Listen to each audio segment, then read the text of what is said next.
Today is going to be a bit of an earlier lift because I have a suit fitting later. Going to a wedding in about a month, and I don't want to look like a punk this time. So we'll see.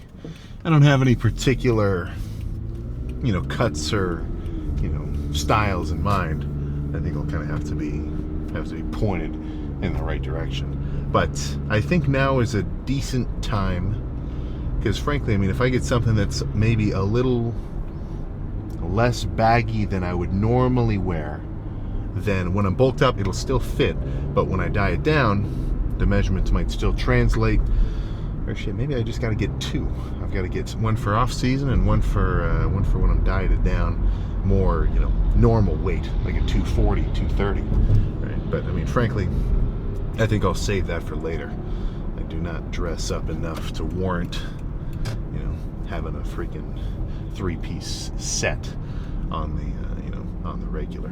But with that being the case, I'm gonna make today just a combination lift. Usually I'd say this isn't ideal.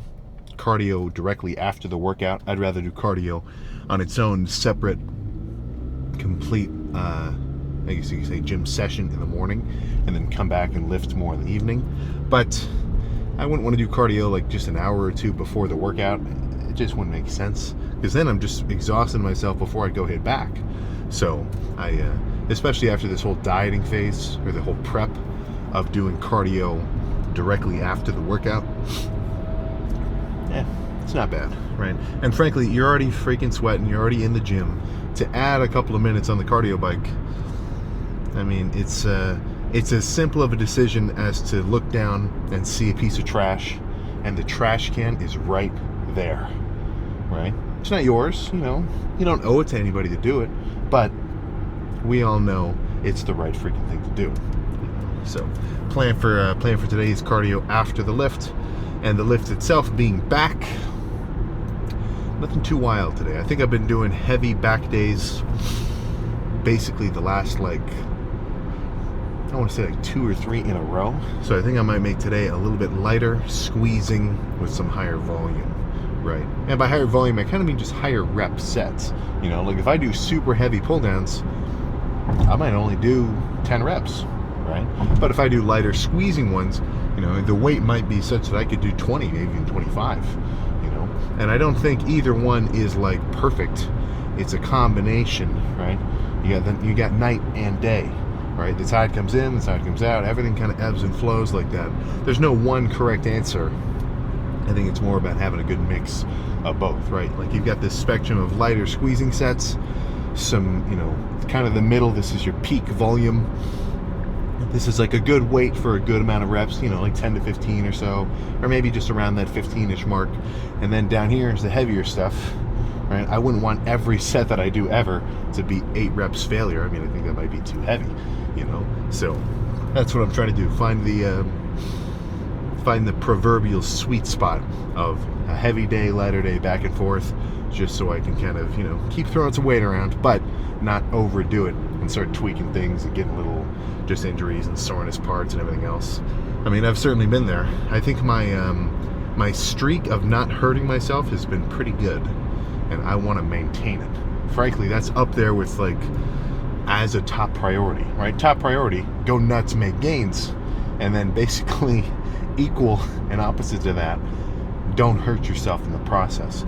Because the idea of pursuing one and then completely neglecting the other is completely foolish. It's going to throw you off track. Because if you train so hard all the time, and by hard I just mean doing heavy sets, not really taking into account, okay, am I actually recovered today? Should I really be even doing this much weight? And completely disregarding, oh man, my shoulder's fucked, whatever. Let's do some bench anyway. It feels like you're freaking cracking walnuts inside your rotator cuff, right? That sucks. That's stupid. But on the other hand, I also think that pulling back the intensity on the training in favor of making sure it's perfectly risk-free, I think you're also losing the point there too. Because then you're never really going to push yourself as hard as you can, because you're always kind of limiting, I don't want to go too hard. I don't want to go too hard. That may as well be my call sign as like a sleeper agent to, like, you know, translate and pull back all my freaking Soviet training, chop somebody's head off. You know, I don't want to hear, I don't want to go too hard, right? That sucks. You know, so somewhere in between, you know, ripping both pecs off and, you know, barely doing a 0% intensity set, somewhere in that middle ground is the sweet spot. And that's what I'm trying to find, because I feel as though if I can maintain hovering around that area, I can keep getting bigger, stronger, and not more hurt, right? And all those are pretty much my top 3 right now in terms of things I'm kind of aiming for. But yeah, so we'll see. And I'm gonna branch out, go to the Y today.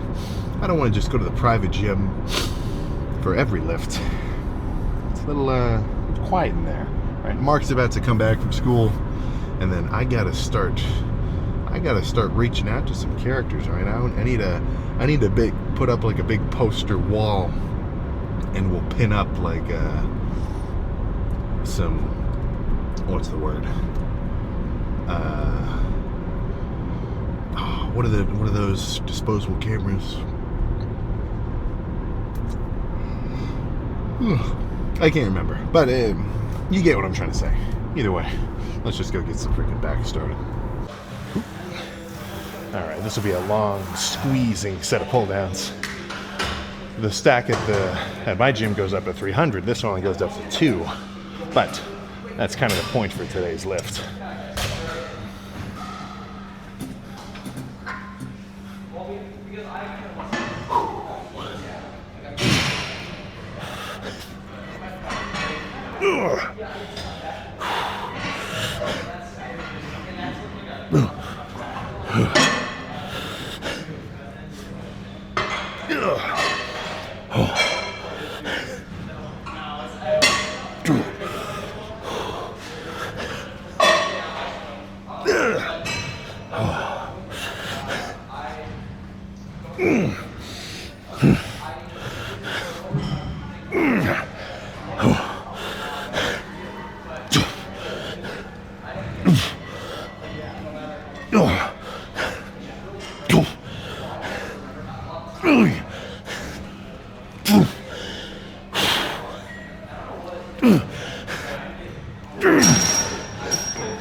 Okay.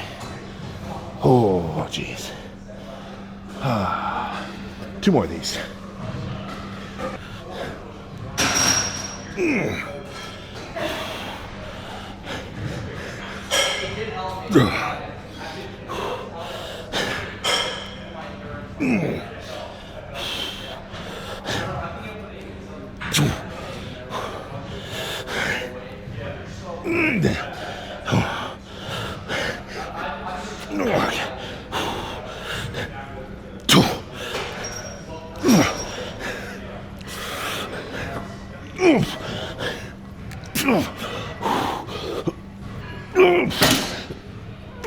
Okay. Oh shit. Oh. Hey, that's good. One more.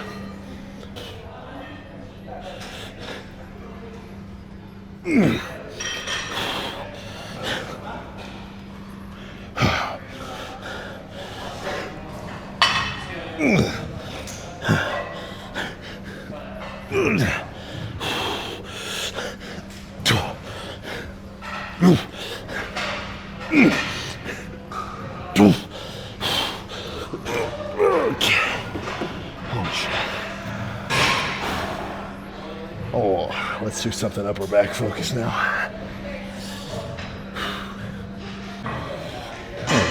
All right, the stack is way too heavy here. So, again, just about 200.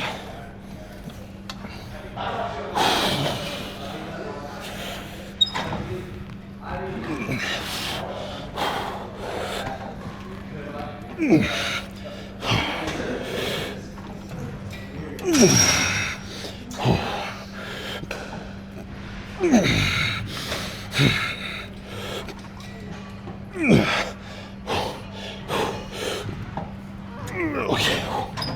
All right, I'm not done. Let's just make that a rest pause.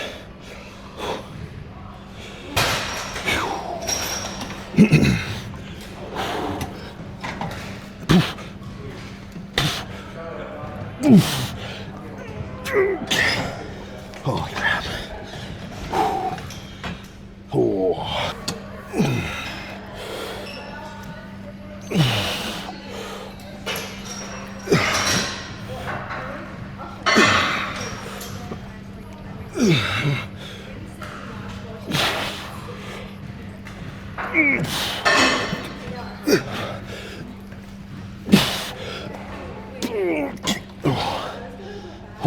One more.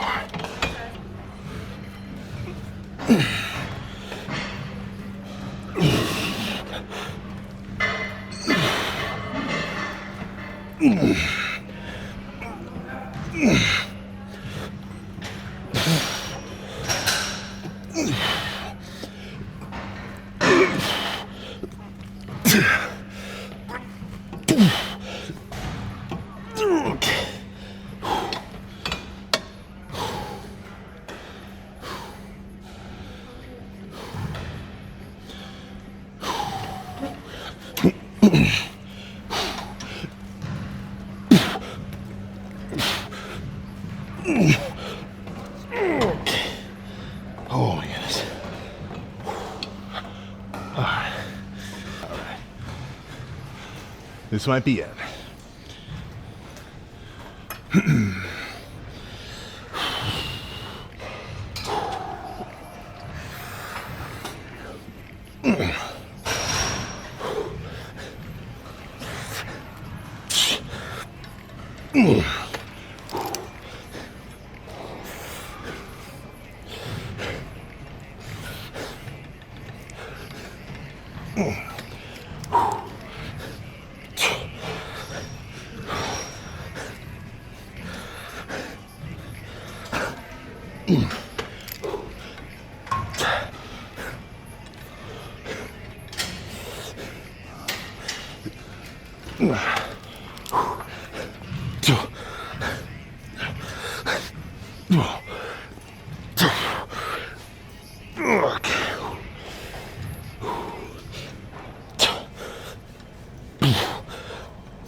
Okay, that's all.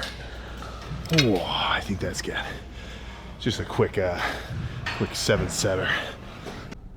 Just got hit with the old, somebody pulled out right in front of where I was gonna pull through. Parking spot kind of gag. You hate to see it, but yeah, I need to up my game with my pre-workout containers. So far, I mean, I don't even want to show you my passenger seat legroom.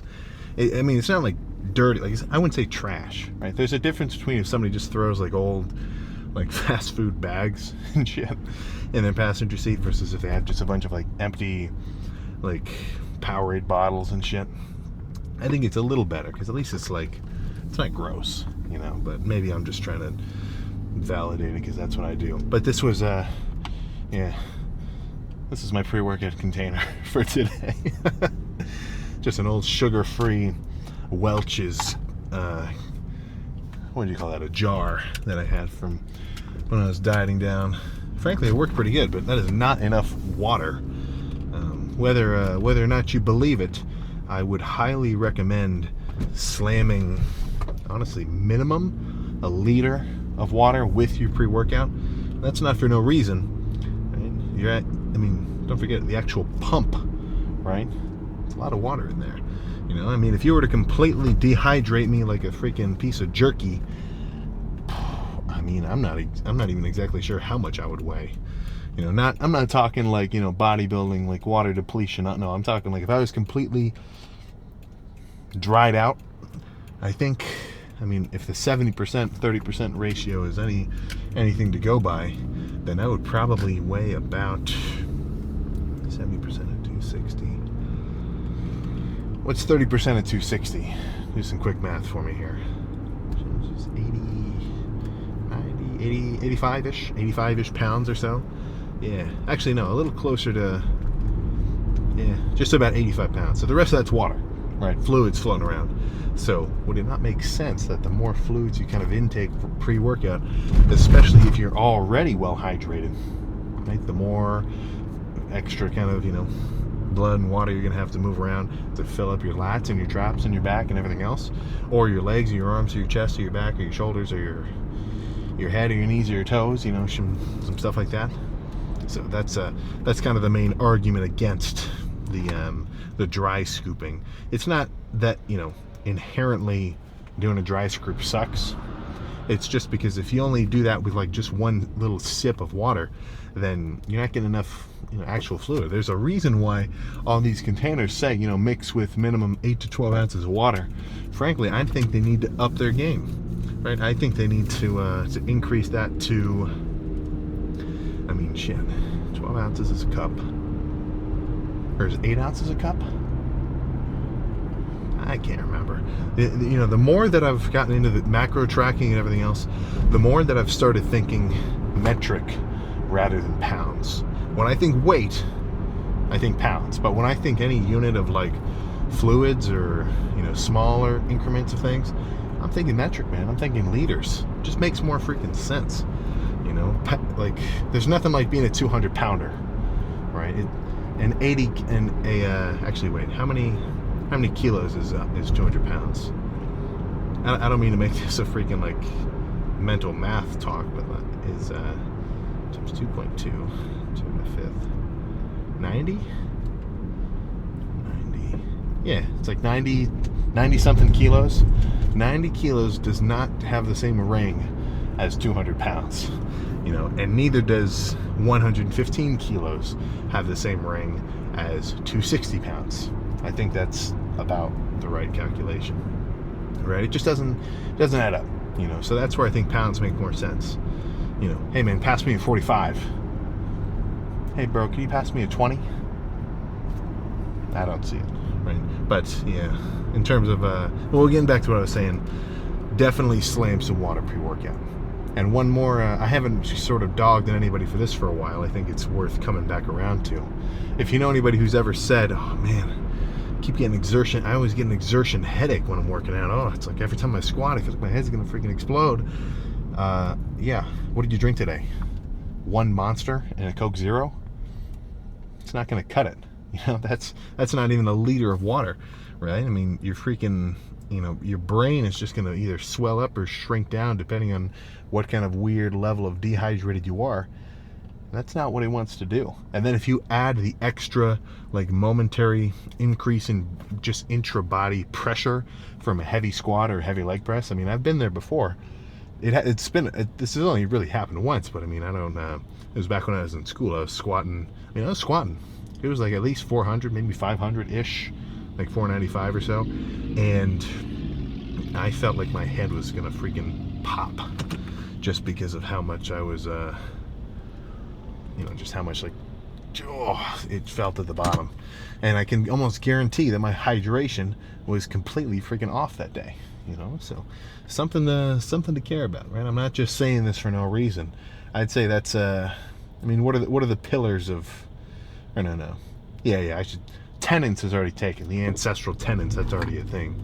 But the pillars of Sam's working out, most certainly calorie tracking, macros included, hydration, getting a good amount of rest, and then training like a demon in a good way, right? Those are pretty much the 4 that I'm aiming for. And as long as those are in place, any details in between kind of just fall through the freaking cracks. Those are the big 4.